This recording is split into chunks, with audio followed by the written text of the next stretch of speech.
দেয়াল টপকে কোথায় যাচ্ছেন হাসান মাহমুদ? হ্যাঁ বলছি, শুনুন তাহলে। দেয়াল টপকে কোথায় যাচ্ছেন হাসান? সেই প্রশ্নের উত্তর দেওয়ার আগে বলে রাখা ভালো, নিজের শখের বাইকে করেই মিরপুরে এসেছিলেন হাসান। হোম অফ ক্রিকেটে এসেই হাসানের গন্তব্য একাডেমির ভিতরে। খানিক বাদেই সেখান থেকে বেরিয়ে সোজা হাঁটা শুরু করলেন এই ফাস্ট বোলার। ওই যে শুরুতেই বলেছিলাম দেয়াল টপকে কোথায় যাচ্ছেন হাসান মাহমুদ। আসুন এবার তাহলে পুরো বিষয়টি দেখে নেওয়া যাক। হ্যাঁ ঠিকই দেখছেন, ড্রেসিং রুমের দরজা বন্ধ, ভিতরে যেতে পারলেন না হাসান মাহমুদ। জাতীয় দলের দরজাটাও এই মুহূর্তে হাসান মাহমুদের জন্য অনেকটাই এমন বন্ধ বলা যায়।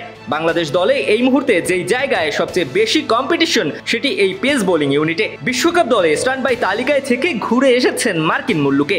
1 মিনিটে নগদ ইসলামিক অ্যাকাউন্ট খুলতে ডায়াল করুন *167#।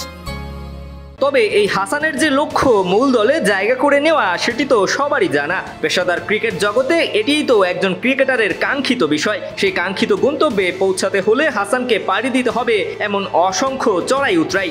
এই যেমন ড্রেসিং রুমের দরজা বন্ধ দেখে বিকল্প উপায়ে হাসান গেলেন গন্তব্যে, ঠিক এমন অনেক বাধা বিপত্তির দেয়াল টপকে পৌঁছাতে হবে জাতীয় দলের দরজায়।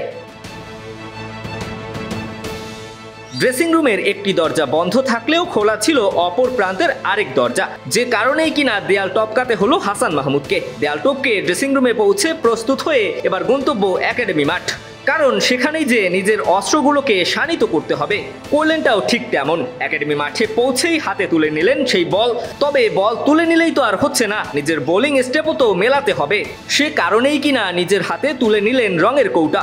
এরপর সেই রং দিয়ে নির্দিষ্ট স্থানে দাগ কেটে নিলেন, যেখান থেকে দৌড় শুরু করবেন হাসান মাহমুদ। এরপরেই শুরু হাসানের প্রস্তুতির পালা। একটি মাত্র স্টাম্পকে লক্ষ্য করে একের পর এক বল করে গেলেন এই গতি তারকা। হাই পারফরমেন্স দলের দায়িত্বে থাকা কোচকে নিয়ে এমন অনুশীলন চলেছে দীর্ঘ সময়। হাসানের সঙ্গে এ সময় জুটি বেঁধে বল করেছেন আরেক পেসার আবু হায়দার রনি। অনুশীলনের এক পর্যায়ে মাঠে এসেছিলেন সতীর্থ সাইফুদ্দিনও। বল করার ফাঁকে সাইফুদ্দিনের সঙ্গে করেছেন একান্ত আলাপ। সাইফুদ্দিন ফিরে গেলেও চলেছে হাসান মাহমুদের এই নিবিড় অনুশীলন। হাসান মাহমুদের এমন অনুশীলনই বলে দেয় জাতীয় দলে ফিরতে তিনি কতটা মরিয়া। দিবাকর চৌধুরী, কালবেলা।